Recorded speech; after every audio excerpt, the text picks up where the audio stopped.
বাবা আমার খুব বিপদ বুঝলে বাবা, ব্যবসা সব বন্ধ যাচ্ছে, একটু ঠিক করে দাও বাবা। কে রে বোকা চোদা, দিলি তো আমার ঠান্ডা গান মেরে। না বাবা, ভুল হয়েছে।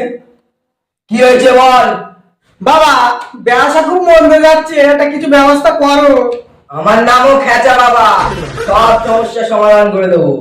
ইরিং বিরিং চিরিং চা, তোর ব্যবসার ঘাড় মারা যা। কি বাবা তুমি কি বলছো?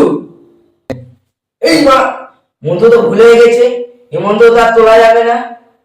আরে বাবা কি উপায় আছে, একটা উপায় বার করো। বৎস, একটা গাড় ফাটা উপায় আছে। বলো বাবা উপায় বলো, বলো বলো, বলো বাবা উপায় বলো। তাহলে একটা শর্ত আছে, ওই ব্যবসার প্রথম কাস্টমার আমি হব। আচ্ছা বাবা ঠিক আছে, তাই হবে। বল তোর কিসের ব্যবসা? বাবা আমার তো লোকের পোল বানানোর ব্যবসা। খাওয়া দাওয়া দিলি তো